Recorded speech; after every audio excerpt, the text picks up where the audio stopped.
네, 먼저 우리 시작하기에 앞서서 말씀 하나 보겠습니다. 우리 자리에서 갑자기 일어났는데 우리 그 박지현 집사님께서 우리 말씀 한번 읽어주시면 감사하겠습니다.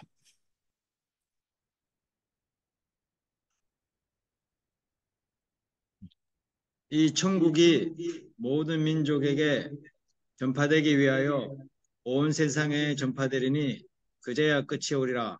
마태복음 24장 14절 말씀. 아멘. 감사합니다. 어, 저희 단체가 추구하는 어떠한 말씀 구절 중에 하나입니다. 모든 복음이 이 천국 복음이 모든 민족에게 전파돼서 정말 예수님의 그 재림이 빨리 왔으면 하는 그 하나님 예수님의 말씀에 따라 저희가 이 사역들을 해 나가고 있습니다. 그래서 이 복음이 그러면 우리 조선에는 어떻게 들어왔는지 이런 부분들을 한번 여러분들과 한번 나눠보도록 하겠습니다. 예수님께서 십자가를 지시고 다 이루었다 하시고 그 삶을 통하여 어, 마지막 우리들에게 명령하신 모든 민족의 제자를 삼아 라는 말씀을 남겨주셨습니다. 그래서 가서 세례를 주고 하나님의 말씀을 가르쳐 지키게 하라 라는 이 말씀으로 예수님께서 이 땅에서 모든 것을 우리에게 주시고 가셨는데 그렇다면 예수님께서 십자가 사건을 지시고 있었을 때 우리 조선은 어떠한 어, 시대였을까라는 부분들입니다.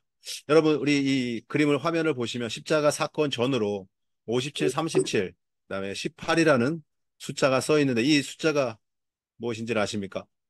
우리 권영민 형제님 아는 사람 한 명밖에 없습니다. 예, 음소거 제거해 주시고 고구려 백제 신라 건국십니다. 예, 삼국시대 때가 예, 우리 어, 예수님의 십자가 사건이 있었을 때는 조선은 바로 삼국시대를 지내고 있었습니다.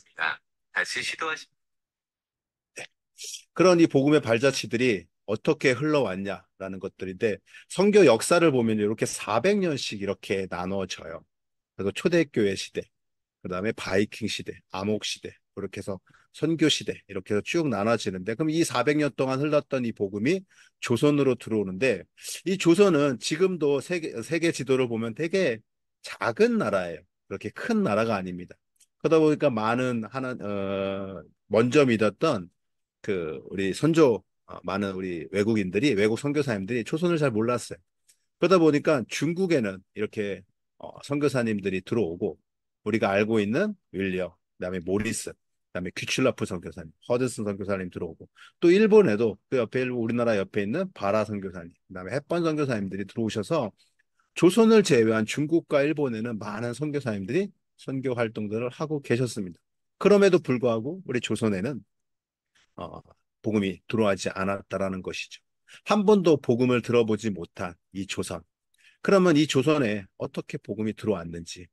근데 우리 조선에는 너무나 쉽지 않은 일들이 있지요. 왜냐하면 어, 알다시피 우리 우리나라는 기독교가 들어오기 전에 이렇게 유교적인 거, 불교적인 그다음에 샤머니즘을 어, 있다 보니까 이 조선의 기독교가 들어오는 게 쉽지 않은 사랑이었습니다. 그런데 그런 가운데도 하나님께서 한 사람을 보내주시는데 바로 이분이 들어오세요. 어, 혹시 우리나라 최초에 들어오신 선교사님 하면 제일 먼저 떠오르는 분이 누굴까요? 영민 형제님? 토마스 선교사입니다. 예, 그렇죠. 토마스 선교사님을 제일 먼저 떠올릴 텐데 우리 토마스 선교사님보다도 먼저 들어오신 선교사님이 한 분 계십니다. 바로 1832년도 7월 달에 우리 조선을 밟은 귀출라프 선교사님이었어요. 아까 귀출라프 선교사님 전 PPT에 보면 중국 선교사로 띄어 있었습니다. 그러나 선교사님께서 중국 선교를 하시다가 일본으로 가야 되는 일정이 있으셨어요. 그래서 그 일정 가운데 배를 타고 가시다가 풍랑을 만나 조선에 도착하시는데 바로 우리가 알고 있는 고대도라는 충남 보령에 있는 고대도라는 곳에 도착을 하시게 됩니다. 그리고 한 달 정도 그 땅에서 머물면서 한국 사람들한테 가르치는 게 바로 감자재배법, 그다음에 주기도문을 번역해 주는 일들을 하시게 됩니다. 우리가 좋아하는 감자 너무나 맛있죠? 그리고 우리가 지금 읽을 수 있는 또 주기도문도 번역해 주셨다라는 것입니다. 왜냐하면 당시 우리나라는 조선 후기로서 세국 정책을 쓰고 있었어요. 그래서 외국인들이 들어올 수 없는 정책 속에 있다 보니까 귀출라프 선교사님도 마찬가지로 우리나라에 그 풍랑 만나서 한 달 동안 있는 그 시간 동안만 머물고 그리고 나서 바로 조선을 떠날 수밖에 없게 됩니다. 그리고 나서 우리나라 땅에 두 번째로 오신 선교사님이 바로 영국 웨일즈 하노버 교회에 있는 아까 우리 영민 형제가 이야기했던 토마스 선교사님입니다. 토마스 선교사님도 마찬가지로 중국을 향해서 오십니다. 왜냐하면 조선에 대한 정보가 아무것도 없었기 때문에 토마스 선교사는 마찬가지로 중국에 오셔서 사역을 하시다가 조선이라는 우리 한국을 알시게 됩니다. 그래서 1865년도에 한번 정탐을 하러 오세요. 쪽배를 타고 우리나라 땅에 정탐을 하고 오시고 이제 그 토마스 선교사의 마음에 조선을 향한 마음으로 바뀌어서 1866년도에 우리나라를 향하게 오시게 됩니다. 그러나 그 길이 쉽지만은 않았어요. 당시 선교사님께서 런던 선교부에 이제 보고를 하시는데 이렇게 보고를 하십니다. 아주 잔인하고 사악한 대학살이 최근 조선에서 일어났습니다. 그럼에도 불구하고 누군가 조선에 들어가 선교의 문을 여는 것 중요함을 깨달아 제가 들어가기로 결정하였습니다. 라는 보고서를 하게 됩니다. 그러나 당시 이 1866년도에 이 보고서를 쓸 때 여기 아까 보시게 되면 아주 잔인하고 사악한 대학살이 일어났다고 이야기합니다. 여기서 갑자기 역사 공부가 들어갑니다, 영민은. 요 1860년도의 잔인한 학살, 이게 무슨 사건일까요? 병인 박해입니다. 예, 맞습니다. 이렇게 천주교인들을 당시 우리나라에 오신 천주교인들, 그 다음에 천주교 신부들을 다 죽였던 이 일들이 일어났는데도 불구하고 조선에 들어간다고 하니까 선교회에서는 그는 말도 안 된다, 들어가지 마라 라는 보고서를 답장을 하게 됩니다. 그럼에도 불구하고 선교사님께서는 우리나라 땅에 들어오신데 바로 평양 대동강을 향해서 제네럴 셔먼호를 타고 조선을 향해 들어오시게 됩니다. 정말로 조선 사람들을 향해서 어떻게 하면 조선 사람들에게 복음을 잘 전할까라는 마음을 갖고 제너레이션을 타고 들어오시지만 선교사님께서는 돌아오시자마자 들어오는 날 바로 그 자리에서 붙잡혀 목배임을 당하시게 됩니다. 어떠한 복음도 전해보지 못하고 어떠한 하나님의 말씀도 전해보지 못한 채 그 자리에서 바로 목배임을 당하시는데 바로 이 선교사님을 죽이게 했던 분이 바로 박충권이라는 분인데 이분이 나중에 이런 회상을 하게 됩니다. 내가 서양 사람 여명을 죽였는데 그 가운데 한 사람 내가 지금도 상상할 수 없는 이상감이 있다. 내가 그를 죽이려고 할 때는 그는 두 손을 마주 잡고 무슨 말을 한 후 붉은 천을 덮인 책을 가지고 웃으면서 나에게 받으라고 권했다. 그러므로 내가 죽이기는 하였으나 이 책을 받지 않을 수가 없어 받아왔노라 라고 이야기를 합니다. 박충권이라는 분은 이렇게 토마스 선교사님을 죽였지만 나중에 이 책, 다시 말해서 이 성경책을 받고 어, 심심한 나중에 시간 됐을 때 심심할 때 읽었다가 하나님을 알게 되고 그러고 나서 하나님을 알게 돼서 교회를 찾아가 회개를 하고 나중에 영수가 됩니다. 영수는 지금으로 따지면 장로가 되는데 그때 이 고백을 하게 됩니다. 여러분 한번 이 글을 한번 보게 되면 사람이 죽음을 앞두고 할 때 어떤 말을 하겠습니까? 나를 죽이는 사람 앞에서 무슨 말을 하는 것이 정상적인 말일까요? 우리가 흔히 알다시피 살려주세요가 어떻게 보면 정상적인 말이었을 것 같습니다. 그러나 토마스 선교사님은 이 박충건이라는 사람을 웃으면서 무엇이라고 얘기했을까요? 바로 예수 믿으세요? 하나님의 사랑을 전하러 온 사람인데 당신이 나를 지금 죽일지라도 예수를 믿어야 되지 않을까요? 라는 복음을 전하지 않았을까라는 생각을 해봅니다. 왜냐하면 웃으면서 할 수 있는 말이 무엇일까요? 웃으면서 살려달라고 할까요? 절대 그럴 수가 없죠. 그러나 토마스 선교사님은 조선의 그 죽어가는 그 영혼 한 사람이라게도 복음을 전하기 위해서 성경책을 전하며 하나님의 복음을 전했다라는 것입니다. 그렇게 한국 최초의 순교자 우리 토마스 선교사님 정말로 그렇게 토마스 선교사님께면 그 짧은 삶을 사셨지만 또 그 당시 성경책을 갖고 집으로 간 사람이 바로 박영식이라는 분인데 이분은 당시 이 성경책이 좋은 재질로 만든 책이었기 때문에 그거를 집에 도배로 사용하게 됩니다. 그리고 어떤 사람은 그거를 주막집에서도 도배로 하게 되고 그 나중에 먼 훗날 사무엘 모펫이라는 분이 평양을 방문했다가 주막집에서 머무는데 깜짝 놀라는 일이 벌어진 거죠. 왜냐하면 갔는데 성경으로 된 도배지가 이 주막집에 있다라는 걸 보고 놀라게 됩니다. 그리고 나서 그 이하 스토리를 들으니까 이렇게 고백합니다. 하나님 27살 꽃다운 나이에 자기의 꿈도 펼쳐보지 못한 하늘의 미라에 된 토마스 선교사의 피를 제가 헛되지 않게 해주옵소서. 제가 목숨 다해 선교하겠습니다. 그래서 사무엘 모페 선교사님 그 주막집을 사서 널따리 교회 처소로 만들게 되고 그게 나중에 평양 장대현 교회가 되는 놀라운 역사가 일어나게 됩니다. 우리가 알다시피 평양 장대영 교회는 1907년 평양 대부흥운동을 일으키는 정말 하나님의 역사의 그런 흔적이 있죠. 그러나 이 평양 대부흥운동이 일어나기 전 앞서서 1903년 원산 부흥운동이 일어났는데 그게 바로 하디 선교사님을 통해서 이 부흥운동이 일어납니다. 그것이 나중에 전국으로 퍼져나가면서 1907년 평양 대부흥운동까지 일어나는 놀라운 역사가 일어나는데 당시 이 하디 선교사님을 통해서 일어났던 이 부흥운동의 핵, 핵심은 뭐냐면 우리 복 많이 받으십시오. 하나님 믿으면 복 받습니다. 라는 어떠한 이 말이 아니라 바로 회개 대운동이었습니다. 당시 선교사님들이 조선을 와서 사역하는 데 있어서 토마스 선교사님이 열정적으로 조선 사람들을 사랑한 게 아니라 좀 뭐라 그럴까 우월감에 좀 쌓여 있던 선교사님들이 많았어요. 우리 우리 조선 사람들을 좀 무시하고 막 별로 이렇게 사랑 안 하는 그런 부분들이 많이 있었습니다. 그러나 이 1910년 평양 대부흥운동은 이 회개의 역사가 일어났습니다. 바로 선교사님들이 성령의 충만함을 받아서 이 많은 우리 조선 사람들 앞에서 회개를 하는데 어떤 회개냐? 내가 당신들을 열정적으로 하나님의 사랑으로 사랑하지 못했습니다라는 그런 회개를 하게 됩니다. 그러고 나니까 당시 있었던 교회 장로들, 권사님들, 집사님들이 모두 그 당시 회개 운동이 일어나는 일들이 벌어지게 됩니다. 그리고 나서부터 1907년 이후에 조선 땅에 어마어마한 부흥의 역사가 일어나는 것을 볼 수 있습니다.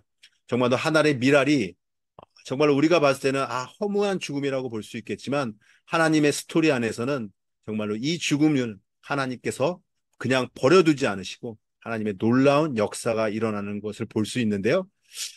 제가 한번 우리 토마스 선교사님의 모교를 한번 찾아갔습니다. 근데 아까 잠깐 보시면 이게 바로 1884년 바로 토마스 선교사님의 아버지 묘인데요. 거기 보면 1884년도에 아버지가 돌아가시고 어머니는 1895년도에 아들이 죽은 지 20년, 아들이 죽은 지 30년을 아들을 품고 계시는 아버지 어머니를 볼 수 있습니다. 바로 얘가 그 교회였는데요.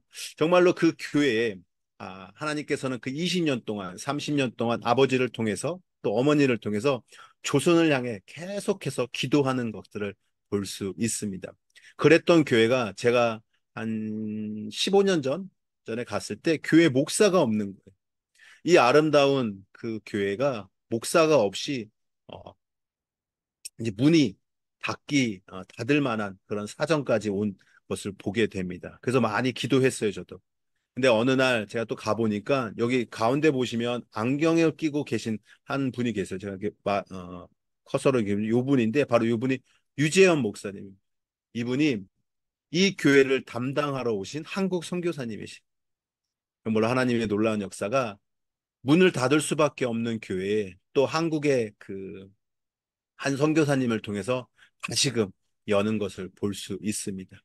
그리고 그 땅에서 또 서필수 선교사님을 만났는데 바로 이분은 토마스 선교사님을 계속 연구하는 그런 또 선교사님으로 그 교회 앞에 있는 것을 볼 수 있습니다. 그래서 제가 갔던 또 인증을 또 한번 해보고요.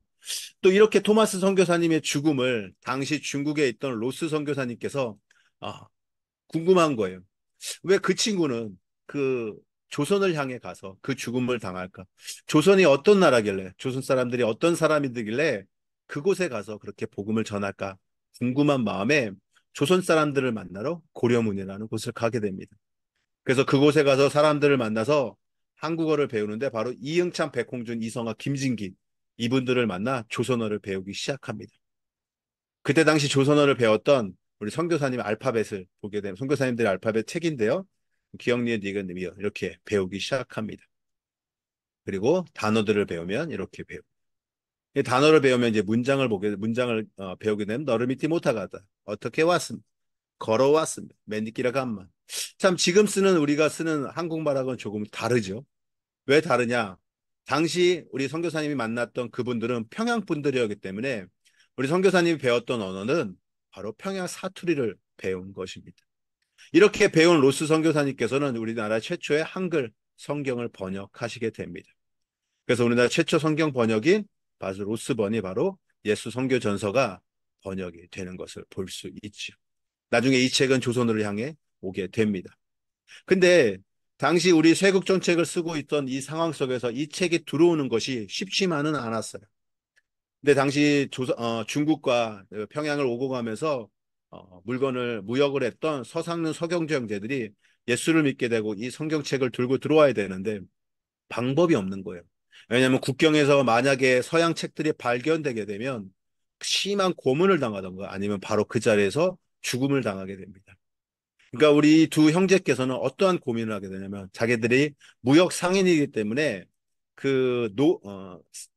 새끼를 이 종이로 만들기 시작하는 거예요. 어떻게 만드냐?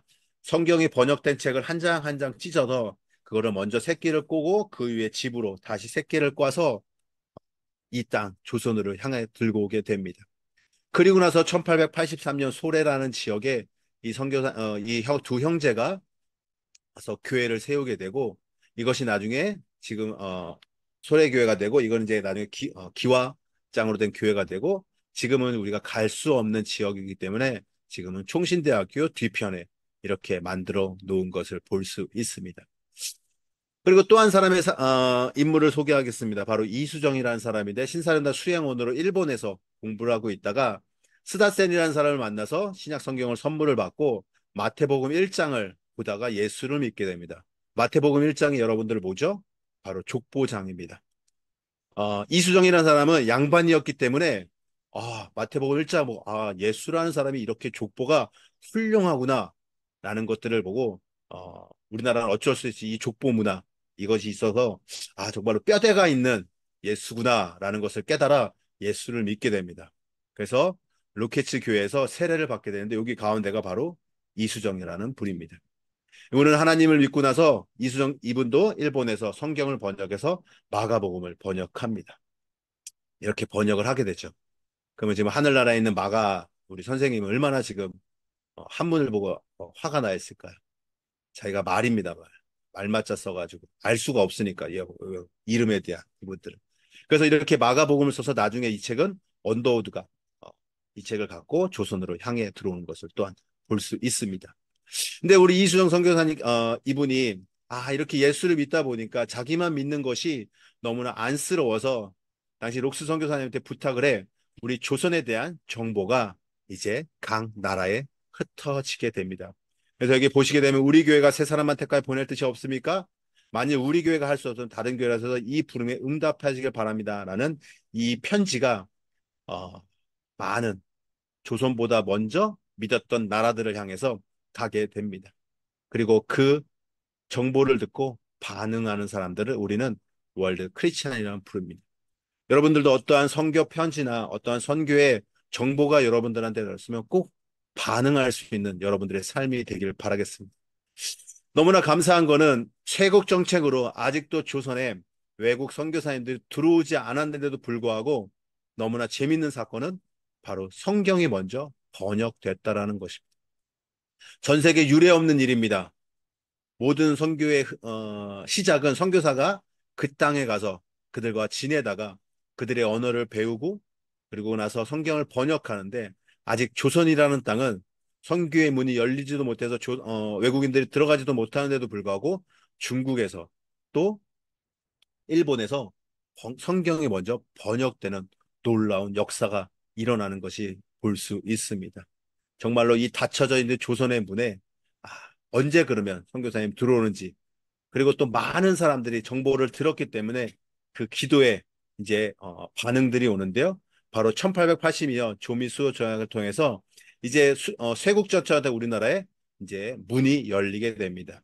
그래서 그 문에 반응하는 사람들이 바로 보빙사인데 이런 힘을 짜서 미국으로 이제 보내지게 됩니다. 우리가 알고 있는 역사 속의 인물이죠. 홍영식, 민영희, 서강범 이런 분들이 보빙사 팀원이 돼서 미국을 방문하게 됩니다. 근데 미국을 방문했을 때 이렇게 신문에 이런 사진이 올라와요. 미국 사진에. 왜냐하면 이제 가는 도중에 이런 이야기를 합니다. 미국 이제 대사들이 어, 조선의 예의는 왕을 보면 이렇게 절을 하는 문화지만 미국은 악수를 하는 문화입니다. 그러니 너무 긴장하지 마시고 미국 대통령을 만나면 꼭 악수를 하시면 되겠습니다. 라는 이런 조언들을 들어가면서 미국을 가지만 실질적으로 미국 대통령을 보자마자 바로 이렇게 이 습관이라는 게 무서운 게 바로 그 자리에서 엎드려 절하는 모습이 당시 미국 신문에 그대로 실리는 것을 볼 수 있습니다. 그래서 이 보빙사가 이런 모습으로 미국으로 가니까 이 모습에 반응했던 사람이 있어요. 바로 제임스 게일이라는 우리 대학생 청년이었는데 이 모습을 보고 기도합니다. 하나님, 조선에 아직 복음이 들어가지 않았는데 제가 대학을 졸업하면 조선을 향해서 가겠습니다. 그래서 대학 졸업 후 1888년도에 조선을 향해 와서 선교를 하시게 됩니다. 요 사진은 지금 게일 선교사님의 자녀가 유아 세례를 받은 사진인데 바로 세례자를 준 목사님이 바로 길선주 목사님이세요. 그만큼 또 한국 우리 목사님들과 또 친했습니다.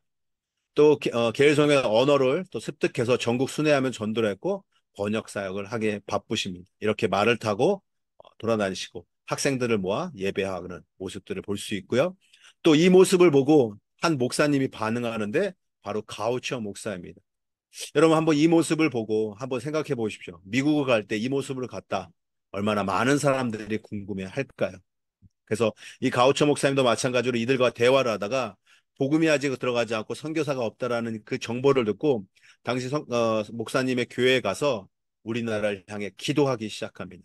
그리고 이렇게 성도들한테 얘기합니다. 성도 여러분, 제가 오늘 기차에서 조선 사람들을 만나는데 아직 그곳에 복음이 들어가 있지 않다고 합니다. 그리고 아직 그곳에 선교사가 가 있지 않다고 합니다. 언젠가는 그 땅에 선교사가 들어갈 텐데 그들이 들어갈 때 빨리 들어갈 수 있도록 지금부터 선교헌금을 모금합시다. 라고 해서 성도들과 함께 선교헌금을 모금하기 시작합니다. 지금도 있는 교회입니다. 볼티모어에 있는 교회인데요. 여러분 꼭 시간 나시면 한번 방문해 주시면 감사하겠습니다. 그러고 나서 또 목사님께서는 교회가 선교 지향적 교회다 목회를 하시다 보니까 더 조선에 대해서 궁금한 거야. 그래서 당시 일본에 있던 친구 맥켄지 선교사님한테 편지를 보내서 야, 일본 옆에 보면 조선이라는 땅이 있다는데 가서 정보 좀 캐와. 어떤 지금 어떻게 하면 그 땅에 들어갈 수 있는지 좀 알아봐. 라고 해서 편지를 보내서 맥켄지 선교사가 조선을 향해 고종을 만나 이런 이야기를 듣게 됩니다. 이제 문이 열렸으니까 우리에게는 서양 의술이 필요합니다. 그래서 의사 선생님이 필요하고요. 그리고 너네들과 우리가 소통할 수 있어야 되니까 언어 선생이 필요해. 라는 이야기를 하게 됩니다. 그러나 한 가지 조건이 있습니다. 단 선교사는 안 돼. 라는 조건을 붙이게 됩니다. 그러나 아무 정보도 없던 이 조선 땅에 누구가 오겠습니까? 바로 선교사들이 반응을 하게 되는데요. 제일 먼저 반응했던 선교사가 바로 당시 중국에서 사역하고 있던 알렌 선교사입니다. 알렌 선교사는 외과 의사였기 때문에 의사가 필요하니까 본인 의사고 또 선교사니까 조선을 향해 오게 됩니다. 그래서 1884년 9월에 조선을 향해 들어오는데 당시 서양 의술이라고 하더라도 한국 사람들에게는 참 거리감이 있는 의술이죠. 그러다 보니까 많은 어떠한 사람들이 오진 않았지만 이 사건으로 인해서 이제 서양 의술이 많은 사람들에게 알려지는데 바로 갑신정변이 1804년 12월에 일어나면서 아까 보빙사로 갔던 민영식 명성황의 조카가 크게 다칩니다. 당시 이 갑신정변이 3일 천하인데요. 그 당시 이 사건으로 민영 씨가요, 칼을요, 12방을 맞게 됩니다. 12방의 칼을 맞고 거의 죽기 일보 직전이었죠. 그러나 당시 알렌 선교사가 외과 의사였기 때문에 수술로 민혁 씨를 살리게 됩니다. 그래서 그 고종이 그거에 너무나 감사해서 당시 갑신정변을 일으켰던 한 양반의 집을 너네가 사용할 수 있게 주고요. 그거를 바로 광해원이라는 이름으로 짓게 돼서 서양병원이 시작됐고 그것이 나중에 제중원이라는 병원으로 사용을 하게 됩니다. 여기까지는 어떻게 보면 다른 나라에 선교를 시작했던 분들의 삶 속에서 다음 스텝으로 조선을 왔다면 이제부터는 이제 조선을 처음으로 품고 오신 선교사님들의 얘기인데 그 시작이 바로 1885년이 되겠습니다. 여러분 꼭 1885년 4월 5일은 꼭 여러분 기억해 주시면 너무나 감사하겠습니다. 이날 인천 제물펑에 두 명의 선교사가 오는데 바로 우리가 너무나 잘 알고 있는 언더우드 선교사님과 아펜젤로 선교사님이 이 땅에 오시게 됩니다.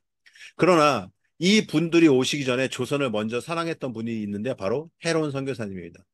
존 헤론 선교사님은 한국 파송 최초의 선교사고 테네스 종합 의과대학에 수석으로 졸업한 수재 중의 수재였습니다. 정말로 미래가 보장됐지만 조선의 의사가 필요하다는 이야기를 듣고 바로 이 땅에 오시게 됩니다. 그래서 1884년에 일본에 들어서 조선을 배우는 과정에 아까 갑신정변이 일어나서 일본에서 대기하고 있다가 85년 6월 20일 언더우드와 아펜젤러 그 다음 배로 우리나라 땅에 오시게 돼서 제중원에서 바로 의사 사역을 하게 됩니다. 아까 근데 고정이 얘기한 것처럼 선교사는 오면 안 된다고 하니까 우리 조현의 선교사님이 의술로서 많은 환자들을 치료하지만 실질적으로 복음을 전할 수는 없었습니다. 그럼에도 불구하고 최선을 다해서 사역을 하면서 고종황제 시의로 또 전염병을 예방하는 자로 예방하는 데 앞서셨고 그다음에 가난한 자의 친구로서 사역하시다가 전염병 본인이 전염병 이질에 걸리셔서 돌아가시게 되는데 그 돌아가시기 전에 바로 그 당시 재중원에 있던 환자들 한 사람 한 사람 찾아가면서 예수님의 사랑을 전하는 모습을 볼 수 있습니다. 그리고 1890년 7월에 소천을 하시게 됩니다. 근데 7월에 소천하다 보니까 무더운 날, 당시 선교사님을 묻을 땅이 없었던 거예요. 당시 외국인들이 조선에서 죽게 되면, 개성에서 멀리 떨어져 있는 인천 외국인 묘에 묘치게 됩니다.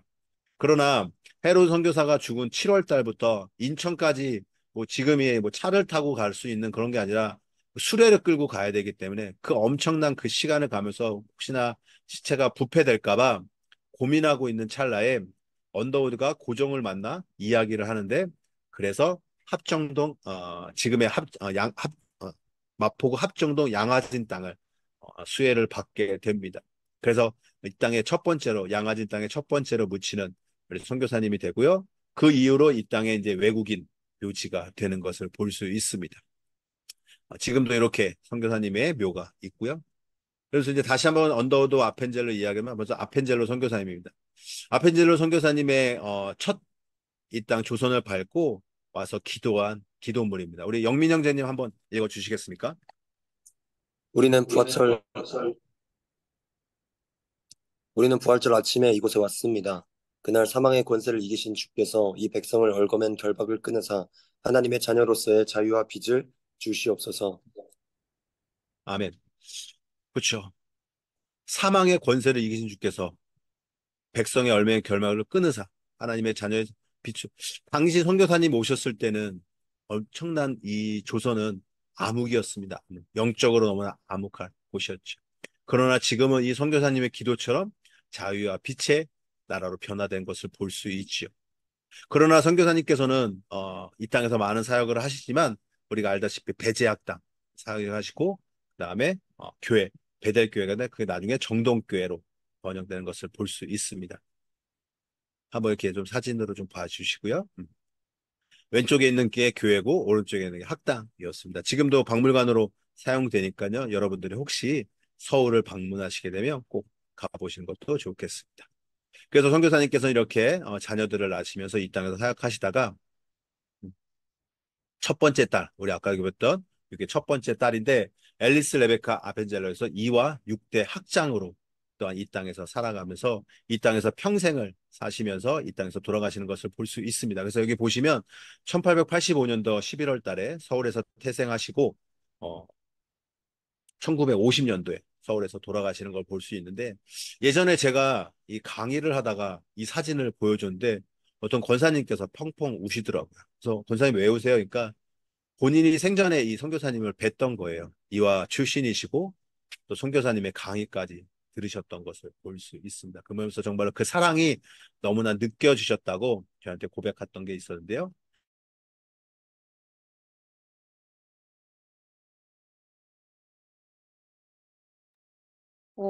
지금 방송사고 다시 들어오고 계십니다. 나갔다 들어오셨어요, 목사님. 음소거 되었습니다. 다시 공유해 주셔야 되고요. 예, 아드님 얘기하시다가 나가셨습니다. 예. 혼자 열심히 떠들었군요.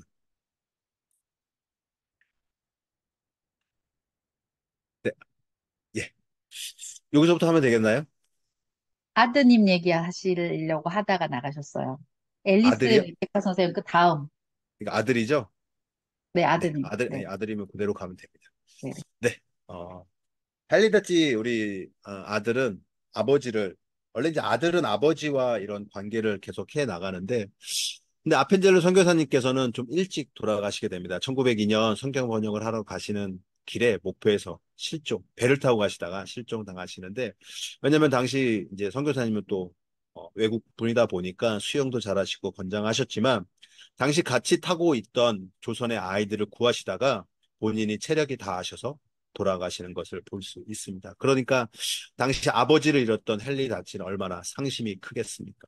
그러나 헨리 다치 그래서 다시 미국으로 돌아가 자기는 원래 선교사처럼 선교 아버지처럼 안 살겠다라고 하지만 하나님께서 그 마음을 바꿔주셔서 아버지가 걸어온 그 발자취를 다시 걸어가는 것을 볼 수 있게 됩니다. 그래서 배제학당 5대 학장을 지내게 되는 것을 보게 되고 또 자녀들까지 이 땅에서 끝까지 사역하는 것을 볼 수 있습니다. 그래서 7호차 미국 가셨다가 돌아가시는데 선교사님은 아펜젤로 선교사님은 실종당하시다 보니까 묘가 시신이 이 땅에는 안 계십니다. 그래서 아들이 죽었을 때 이렇게 양화진에 묻히시게 되고 그 아펜젤로 선교사님을 기념하기 위해서 아까 우리가 처음에 읽었던 기도문 추모비가 세워지는 것을 볼 수 있습니다.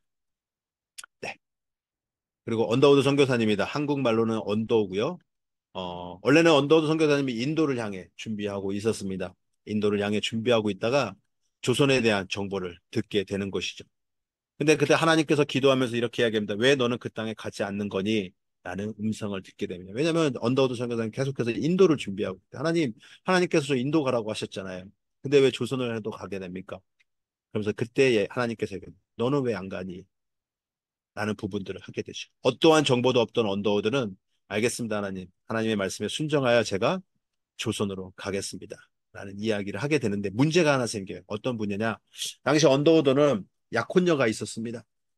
그래서 약혼녀랑 이야기를 하게 돼요. 준비를 함께 했어요. 인도 선교를 가기 위해서 같이 준비하다가 갑자기 조선으로 바뀌니까 이야기를 하게 됩니다. 내가 선교지가 바뀌게 됐어요. 어, 조선이란 나라인데 함께 가시겠습니까? 라고 했을 때 그 약혼녀가 네, 함께 가요. 라고 하면 얼마나 좋을까요? 그러나 그 약혼녀는 이렇게 얘기합니다. 언더우드, 거기에는 뭐가 있어요? 아무것도 없어. 나는 몰라. 병원은 있나요? 나는 몰라. 그러니까 그 약혼녀의 질문에 언더우드는 대답이 하나입니다. 나는 몰라. 근데 왜 언더우드 왜 그 땅을 가나요? 그러니까 딱 한마디 그때 하는 거예요. 거기에는 하나님을 모르는 백성이 아직도 너무 많아. 그래서 내가 갑니다. 라는 이야기를 하게 됩니다. 그래서 인도에서 조선으로 오게 되는데, 어, 그 오면서 조선을 밟고 나서 언더우드 선교사님의 기도문이 있습니다. 어, 우리 기도문도 우리 영민 형제님께서 우리 한번 읽어 주시겠습니다. 주여, 지금은 아무것도 보이지 않습니다. 예, 계속 읽어 주십시오. 주님, 메마르고 가난한 땅, 나무 한 그루 시원하게 자라오르지 못하고 있는 땅에 저희들을 옮겨와 심으셨습니다. 그 넓고 넓은 태평양을 어떻게 건너왔는지 그 사실이 기적만 같습니다. 주께서 붙잡아 뚝 떨어뜨려 놓으신 듯한 이곳, 지금은 아무것도 보이지 않습니다. 지금은 예배드릴 예배당도 없고 학교도 없고 그저 경계의 의심과 멸시와 천대함이 가득한 곳이지만 이곳이 머지않아 은총의 땅이 되리라는 것을 믿습니다. 주여, 오직 제 믿음을 붙잡아 주소서. 아멘. 감사합니다. 어, 이 글은 지금은 많은 어떤 논쟁이 좀 있습니다. 뭐 언더우드 선교사님이 했니 안 했니 막 이런 논쟁이 있는데 저는 그 논쟁보다도 이 글에 대한 마음이 오는 것 같습니다. 당시 조선을 잘 보여주고 있는 글인 것 같습니다. 왜냐하면 아무리 문이 열렸다고 할지라도 조선 사람들은요 외국인들을 환영하지 않았어요. 음. 아까 여기 보시게 되면 그저 경계와 의심과 멸시와 천대함이 가득합니다. 여러분, 우리 조선 선배들이요. 우리 외국인들에 대한 떤 이미지가 있냐면요. 당시 우리 조선의 이미지 중에 어떤 이미지가 하나 있어요. 당시 외국 선교사님들이 안경을 끼고 다니면요. 지금은 뭐 우리가 안경 재질이 어떻게 만들어지고 어떤 어, 많은 그런 뭐야 시행을 거쳐서 만든지는 알지만 당시 우리 조선 사람들 그런 것들 잘 모르거든요. 뭐 어떤 막 양반들이야 이렇게 중국에서 온 물건들을 좀 봤기 때문에 아 안경이 이런 거구나라는 걸 알겠지만 평민들이나 서민들은 잘 몰랐을 때. 근데 서양 사람들이 안경을 끼고 다니니까 뭐라고 생각했냐면 저 사람들은 먹는 고기는 아이들을 잡아먹는 사람들이야. 그리고 그 아이들을 잡아먹을 때 눈알을 빼가지고 납작하게 해서 저렇게 만들고 다니는 사람들이 서양 사람들이야. 라는 인식을 갖고 있었을 때였어요. 그러니 서양 사람들이 걸어 다니기만 하면 아, 야, 서양 사람이다. 머리가 노랗다. 얼굴이 하얗다. 눈이 파랗다. 와, 신기하다. 이게 아니라 그들에게 돌을 던지고 그들에게 욕을 하고 그들을 멀리한 그런 상황이었다라는 것이죠. 그러니 선교사님들이 이 당시 조선을 다니면서 복음 전하는 게 얼마나 어려웠겠습니까? 그리고 또 하나는 아까 여기 보시면 그 넓고 넓은 태평양을 어떻게 건너왔는지 그 사실이 기적만 같습니다. 여러분들 지금이야 서울에서 뭐 LA, 뉴욕 비행기 타면 12시간, 13시간이면 가죠. 근데 당시 뉴욕에서 서울로 온다라고 한번 생각을 해보십시오. 어떤 방법으로 왔겠습니까? 뉴욕에서 LA까지 당시 기차로 일주일이라는 시간이 걸립니다. 그리고 LA에서 서울로 오는 배가 없어서 하와이를 거치다던가 괌을 거쳐서 그리고 일본을 거쳐서 서울로 오게 됩니다. 아니, 부산을 거쳐서 또 부산에서 다시 서울로 오는데 그 기간이 배 타는 기간만 짧게는 6개월이 걸립니다. 여러분 그 6개월의 배를 타보셨습니까? 아니 하루 이틀 이런 것도 타보셨나요? 우리 한국 사람들한테는 되게 배에 대한 이 지금 불안감이 있죠. 몇 년 전에 이제 그 세월호 사건이 있었기 때문에. 근데 이 선교사님들은요, 그 인천에서 제주도 가는 그 짧은 거리도 불안함이 있는데, 당시 지금보다도 기술이 좋지 않은 그 당시에 미국에서 우리나라 오는 그 배를 타고 온다? 쉽지 않았다라는 것이죠. 다시 얘기해서 뭐냐? 선교사님들은요, 살아서 그 땅을 밟는 것이 기적이었고, 그리고 건강하게 다시 돌아가는 게 더 기적입니다. 근데 문제는 우리나라 땅에 당시 1885년부터 1900 초반까지 우리나라에 오신 선교사님 수를 세보면요. 거의 한 4천 명 정도 되십니다. 근데 조선을 향해 출발한 사람들이 그렇게 4천 명에서 끝날까요? 더 많은 사람들이 오셨죠. 어느 문서를 보니까 한 배 된다고 합니다. 2배 정도 된다고 합니다. 그러면 8천 명에 대한 선교사님이 조선을 향해 출발하신 거예요. 그럼 나머지 4천 명은 어디 가신 거예요? 많은 분들이 배에서 그 배멀미에 배에서 생활이 너무 힘드셔서 배에서 돌아가십니다. 그러면 그 배에서 돌아가시면 그 시신은 그나마 도착지가 가까워서 돌아가시면 뭐 일본 땅이든 괌이든 하와이에서 묻히시지만 그렇지 않고 저 넓은 태평양 그 한가운데서 돌아가시면 시신을 그대로 바다에 던져버리죠. 이름 없이 돌아가신 선교사님 수가 그만큼 많다라는 것이. 그러니 언더우드 선교사님이 기도문을 보면 뭐라고 할까? 기적과 같은. 그런데 그 땅에 도착해서 기도하면서 마지막 기도는 은총의 땅이 되리라는 것을 믿습니다. 아무것도 보이지 않는 그 땅에 언더우드 선교사님의 고백은 은총의 땅이 된다는 것이죠.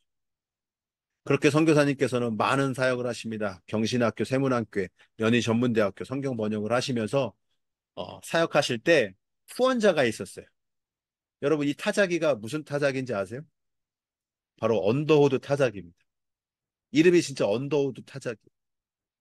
근데 이 언더우드 타자기는 언더우드 선교사님이 만든 게 아니라 바로 언더우드 선교사님의 형인 미국에서 사업을 하시면서 이 타자기를 만드는데 당시 선교사님의 형이 이 타자기를 만들기 왜 획기적이었냐?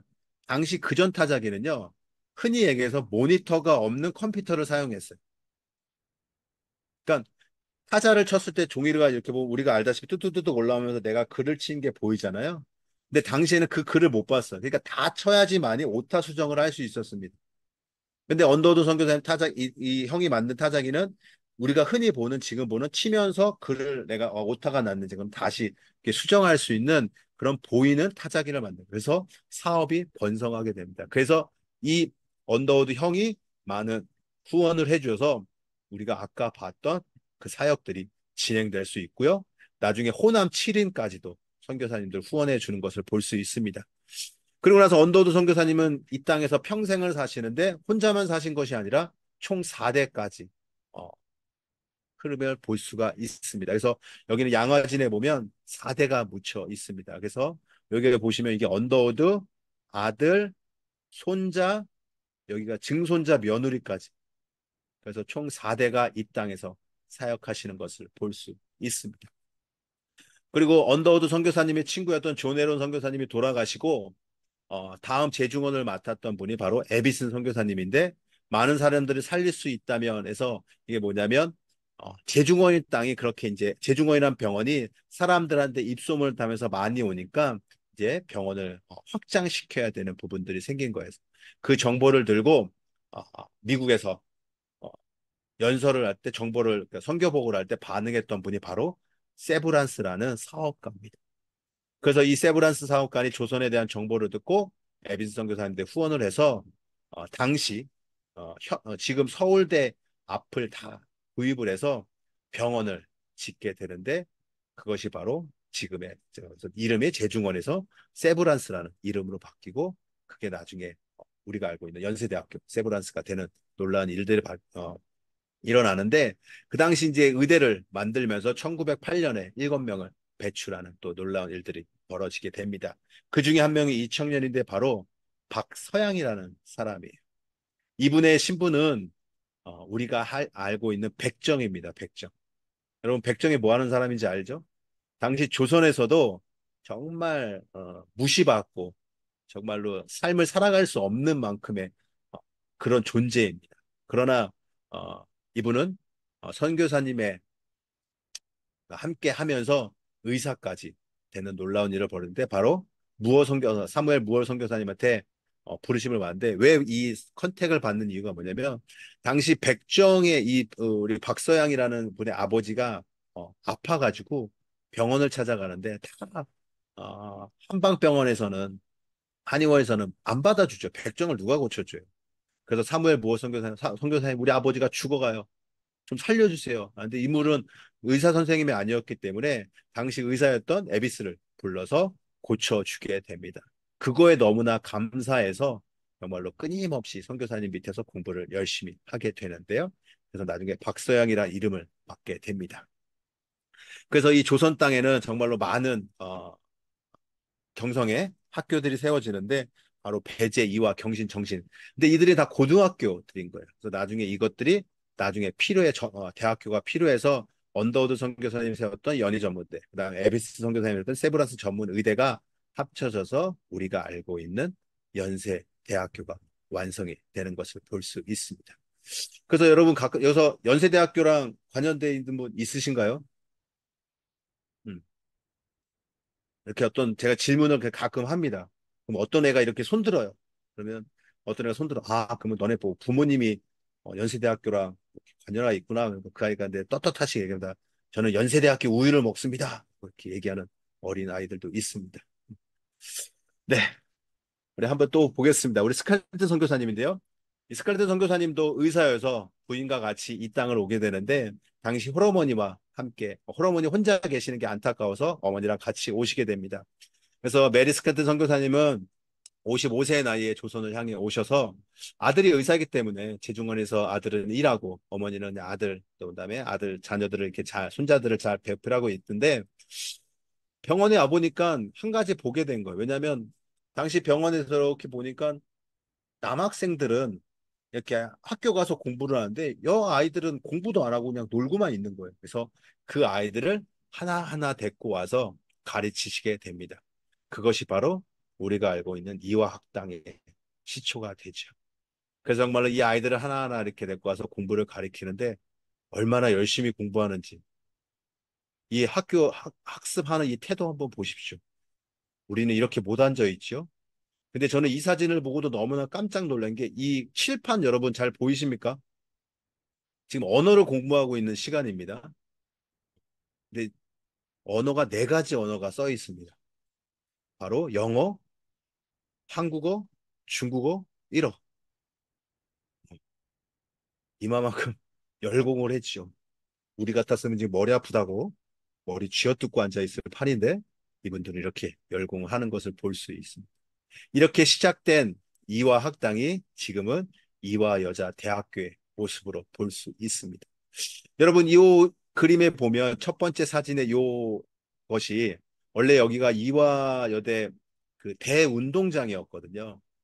그래서 옛날에는 YMCA여가지고 사람들이 여자 아이, 그러니까 대학 학생들도 많이 운동을 하고 정말로 그렇게 할당한 모습을 보이다가 현대로 들어오면서 여학생들이 운동을 많이 안 하니까 그냥 사용을 안 하는 그런 운동장이 돼버린 거예요. 그래서 이 땅을 리모델링 하는데 여기는 이제 도서관도 있고 많은 음식점, 그다음에 상점들이 있습니다. 근데 이 모습을 이화학당에서 어떤 것을 모템으로 성경의 모템으로 삼았을까?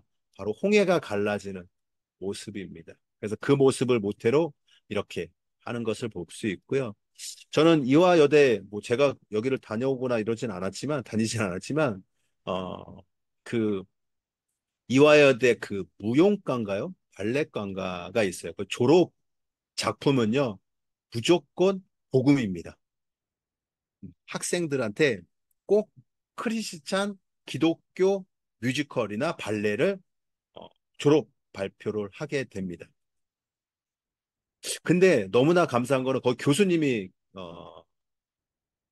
또 크리스찬이기도 하지만 그거를 통해서 어, 예수를 알게 된 학생들이 많이 있다라는 이야기를 들었어요. 그래서 이화여대는 아직도 그래도 어떻게 하던 그 기독교 정신을 살리려고 하는 모습들을 보인다라는 것이죠. 그래서 만약에 여러분들이 나중에 자녀들이 여대를 간다 그러면 꼭 이화여대를 보내주시면 감사하겠습니다. 어, 네. 그리고 한 명의 또 선교사님을 잠깐 볼 텐데요. 바로 헐버트 박사입니다. 어떻게 보면 여러분 역사 속에서도 많이 볼 수 있는데 이분의 묘지에는 이렇게 써 있습니다. 한국인보다 한국을 더 사랑했고 자신의 조국보다 한국을 위해 헌신했던 빅토리 풍의 헐버트 박사 이곳은 잠들다라고 써 있습니다. 그래서 이분은 이 땅을 사역하시면서 정말로 많은 일들을 하셨지만 이 고백이 너무나 아름다웠어요. 뭐냐면 여기 보면 나는 웨스트민트 성당보다 한국 땅에 묻히길 원하노라 라고 써 있습니다. 여러분 웨스트민트 성당은 여러분 알고 있다시피 영국 런던에 가면 있는 교회입니다. 정말로 이 땅에 이 교회에 묻히는 것이 어떻게 보면 기독교인들 속에서는 어, 훈장 같은 그런 거예요. 근데 그것보다도 이 조선을 더 사랑했던 우리 선교사님께서는 이 땅에 묻혀 계시고요. 그리고 또 한 분의 선교사님입니다. 캐나다에 있는 자그마한 교회입니다. 저는요, 어, 선교를 잘 몰랐을 때는 어, 교회가 큰 교회만 선교를 해야 된다라는 생각을 갖고 있었어요. 왜냐하면 여러분들도 아시다시피 선교를 하기 위해서는 재정이 많이 필요하고 또 어떻게 이렇게 많이 이렇게 도와줘야 되는 부분들이 많잖아요. 그래서 큰 교회만 해야 된다라는 생각을 했는데 제가 이렇게 지금까지 선교사님들이 이야기할 때 큰 교회가 있었나요? 전혀 없었죠. 다 작은 교회고. 그러면서 깨달은 게 뭐냐면, 하나님의 사랑이 큰 사람이 하는구나라는 것을 깨닫게 됐습니다. 마찬가지로 여기도 캐나다에 있는 자그마한 시골 교회. 바로 여기는 윌리엄 제임스 홀 선교사님의 모교회입니다. 너무나 잘생긴 선교사님이죠. 우리 선교사님도 마찬가지로 선교를 준비하면서, 아, 원래 이분도 마찬가지로 인도를 준비하고 있었어요. 근데 선교를 준비하는 과정인데 아름다운 여인을 만나는 게 바로 로제타입니다. 근데 로제타는 정보를 들었어요. 어떤 정보냐? 한국 선교에 대한 정보를 듣게 됩니다. 왜냐하면 당시 한국은 남녀 7세 부동석이라 보니까 여자에 대한 이 선교가 되게 미흡했던 거예요. 왜냐하면 다 남자 선교사님들이 들어가지 여자 선교사님이 안 들어가니까 여자에 대한 그 선교가 미흡하다는 듣고 나는 조선을 향해 가야 돼. 근데 이 윌리엄 선교사님이 이 로제타를 랑 따로 가기가 싫은 거예요. 그래서 로제타 선교사님한테 이렇게 얘기합니다. 계속 청혼을 하지만 계속 거절을 당하고 마지막으로 선교사님, 당신이 원하는 조선에 가세요. 그러면 내가 선교지를 바꿔서 조선으로 가겠습니다. 라는 이야기를 하게 됩니다. 그래서 끝까지 선교회랑 얘기해서 선교지를 바꿔 조선으로 향해 오시게 되고요. 그래서 아름다운 아들 셔도를 조선에서 낳게 되는데, 이분들이 한국에서 최초로 우리가 알고 있는 웨딩드레스를 입고 결혼한 커플이에요. 그 전까지는 우리가 알다시피 한복을 입고 결혼을 했잖아요. 근데 이분들이 처음으로 우리나라에서 웨딩드레스를 입고 결혼을 하시는데, 당시 우리나라에 웨딩드레스가 어디 있겠어요. 그래서 선교사님께서는 미국에 얘기해서 제작해서 조선까지 이렇게 배달을 하는데, 어, 오는 가중에 배가 침몰이 돼서 그걸 받지 못해요. 근데 결혼식은 내일 모레인데 받지 못하니까 선교사님이 어떻게 하냐? 우리나라 당시에 있었던 그 소복을 입고 결혼식을 하게 됩니다. 여러분, 소복은 언제 입는 거죠? 장례식장에 입잖아요. 누가 죽었을 때. 그 많은 우리 한국 사람들이 결혼식 보러 왔다가 다 도망가는 그런 스토리가 있습니다. 하여튼 그렇게 아름다운 결혼식을 마치고 이렇게 아들 셔도를 낳고 우리나라 땅에서 사역하더니 바로 평양에서 사역을 하시는 것을 볼 수 있습니다. 그래서 우리 윌리엄 선교사님 평양에 집 없는 아이들을 돌보면서 하나님의 사랑을 전하는데, 당시 우리나라에 또 놀라운 일이 일어나는데 바로 청일 전쟁이 일어납니다. 왜 남의 나라 놈들이 우리나라에서 싸웠는지. 하여튼 이 전쟁 때문에 선교사님께서는 돌아가시게 돼서 양아진에 두 번째로 묻히시는 일이 됩니다. 그리고 그 죽음 때문에 가족들이 슬퍼하는데 어, 이제 캐나다에서 편지가 오죠. 셔워돌선을 보고 있으니까 한번 캐나다 방문해 주세요라고 이 편지를 받게 돼서 로제타 선교사님이 셔워돌 선교사님과 캐나다를 방문할 때 이렇게 셋이 방문합니다. 바로 로제타 선교사님과 아들 셔워돌, 딸 에드스 홀까지 방문을 하시게 되고요. 나중에 다시 그 사랑을 다시 받아서 다시 조선에 오게 되는데, 한 가지 여기서 잠깐 영상을 보고 가실 텐데요. 잠시만요. 소리가 들리시나요? 안 들리시죠? 제가 공유를 할 때 음소거를 안 해요.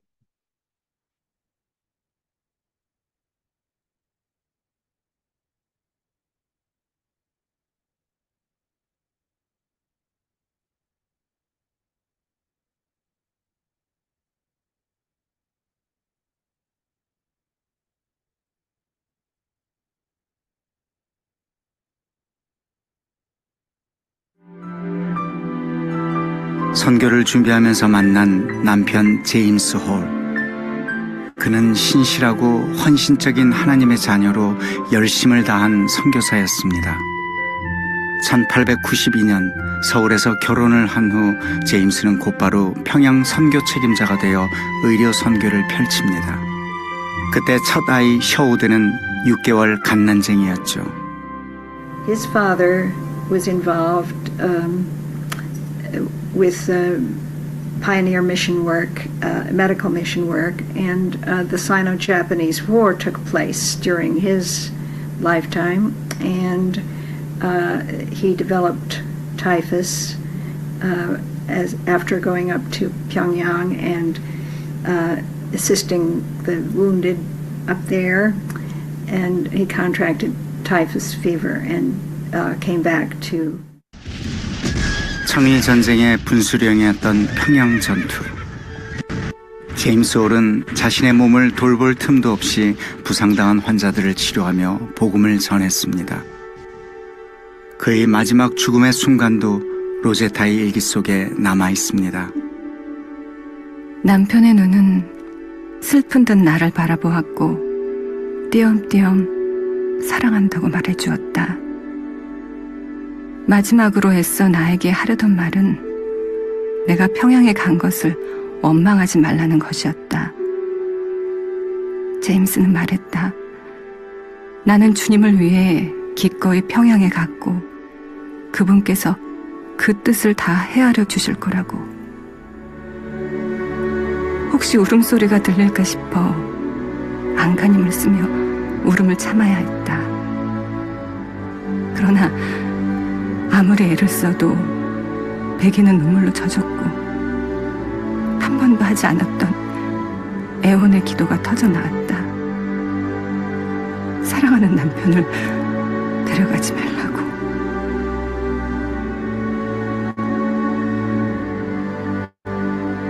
그의 선교 활동은 짧았지만 평양 선교의 개척자, 고아들의 친구로 불린 그의 헌신은 작지 않았습니다.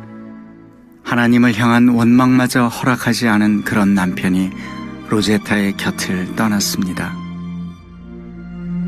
눈물로 얼룩졌던 당시 일기장. 그러나 그 눈물이 마르지 않았습니다. 남편 죽음 후에 얻은 딸 이디스. 로제타에게 큰 위로가 되었던 딸마저 그의 곁에 오래 머물지 않았습니다. 겨우 5살, 풍토병으로 죽기 직전까지 엄마는 고열에 시달리는 딸의 상태를 일기에 기록했습니다. 체온 41도. 숨이 가쁘고 힘들어했다. 잠시 후 호흡의 간격이 점점 길어졌다. 눈을 크게 뜨고 엄마를 바라본 채 작은 영혼이 서서히 떠나갔다. 그렇게 그 아이는 세상에 보내주신 그분에게로 다시 돌아갔다.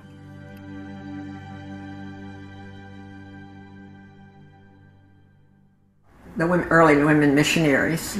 And the first is what was the hardest, I think, was trying to raise their children, because 1 out of every 7 of the missionary children died. And in Korea, I think it was about 1 in every 2 children died in those years before antibiotics. And some women lost all of their children because they had dysentery and typhus and typhoid and encephalitis and horrible. And the Korean children too. But this was a bond between Korean women and the missionary wives, is that they were always concerned about their children and trying to keep their children alive to grow up. 길을 모르니 나를 도와주소서. 자식마저 가슴에 묻고 참담했던 로제타의 마음이 일기 속에 선연합니다. 밤이 찾아오면 쓸쓸함도 함께 온다. 간절한 그리움이다. 제잘되던 어린 아이의 입맞춤과 작은 손이 없어진 지금 그 아이가 없는 삶은 너무도 힘겹다. 그러나 우리가 이해하지 못하는 다른 이유로 하나님께서는 그 아이를 데려가셨으리라.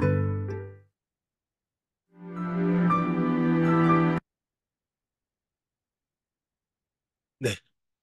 이렇게 사랑하는 남편, 그리고 사랑하는 딸까지 하나님 곁으로 보냈지만, 로제타 선교사님은 이렇게 원망의 글을 쓰시긴 하셨지만, 그럼에도 불구하고 마지막 이렇게 고백합니다.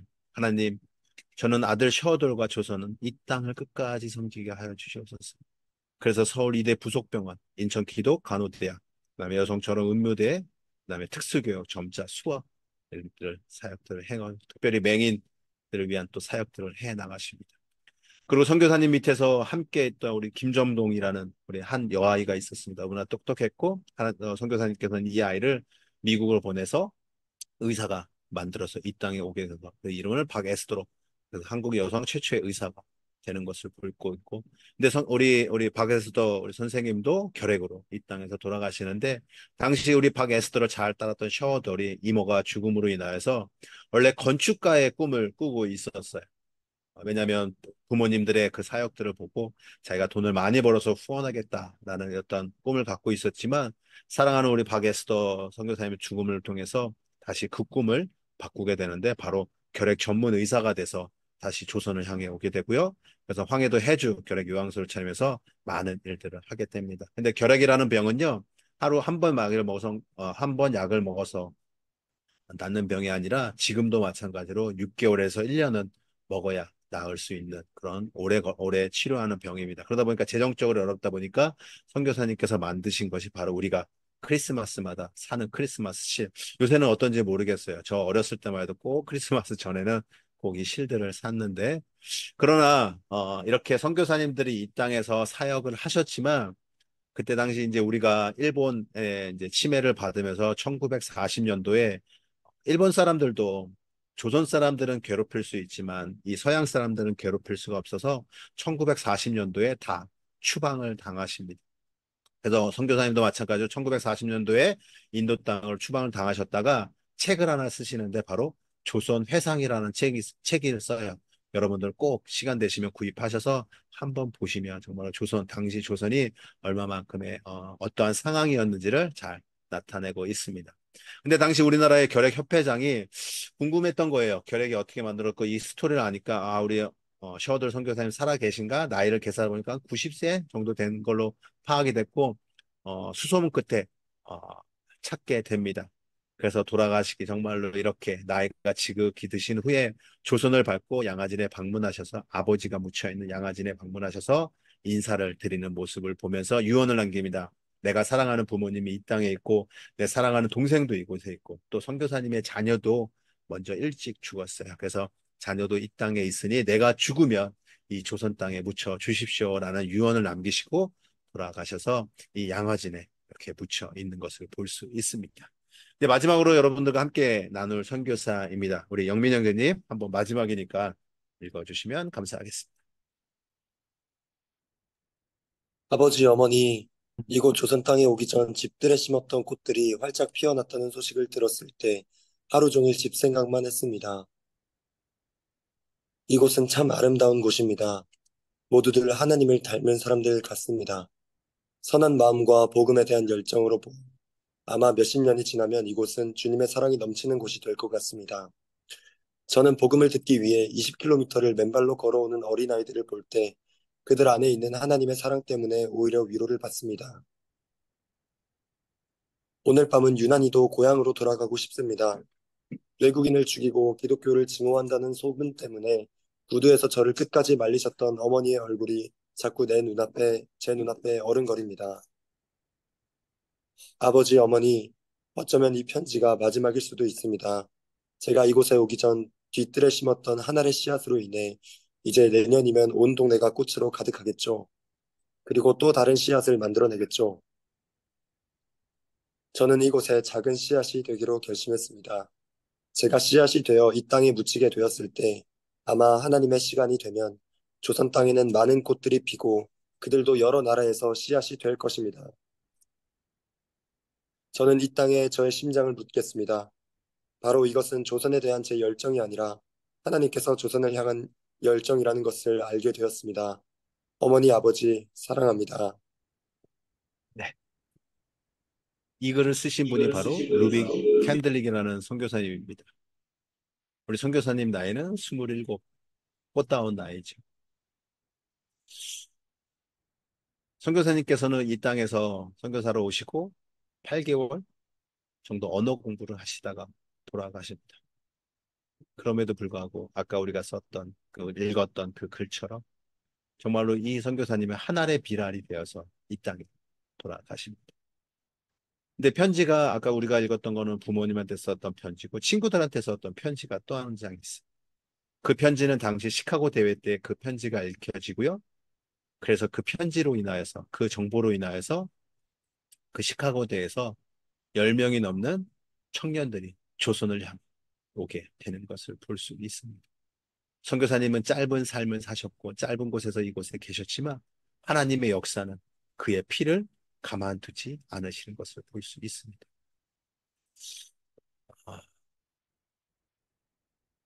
우리 선교사님의 묘비에 이렇게 써 있어요. 내게 1000개의 목숨이 주어진다면 그 모든 것을 조선을 향해 바칠 것입니다. 그만큼 조선을 사랑하는 선교사입니다. 그렇다면 이제 우리는 어떠한 반응을 여러분들 보이시겠습니까? 저는 여러분들한테 세 가지 도전을 좀 드리고 싶습니다. 바로 기도하는 삶이 되셨으면 좋겠고요. 여러분들이 알고 있는 선교지를 향해서, 여러분들이 알고 있는 선교사들을 위해서 기도했으면 좋겠고, 또 두 번째로는 그런 곳에 정말로 필요한 선교 헌금이 많이 있습니다. 그들에게 여러분들 선교에서 헌금을 좀 보내셨으면 좋겠고, 세 번째로는 영광스러운 선교사의 삶으로 여러분 사시기를 바라겠습니다. 우리가 이런 얘기 하죠. 제가 우리 필리핀에 오는 많은 청년들한테 마지막 수료 때 하는 얘기인데, 국가를 위해서도 2년을 헌신합니다. 그리고 나의 스펙을 위해서도 학교를, 내 아이 삶을 잠깐 스톱하고 유학을 가던 어떠한 스펙을 쌓기 위해서 노력을 합니다. 근데 하나님 나라를 위해서 우리는 어떠한 선택을 하고 어떠한 결단을 내리십니까? 여러분, 정말로 기도로서, 또 선교 헌금으로서, 또 영광스러운 선교사의 삶으로 여러분들을 반응하는 여러분들의 삶 되기를 바라겠습니다. 이것으로 한국 선교 역사 강의를 모두 마치도록 하겠습니다. 감사합니다. 네, 감사합니다.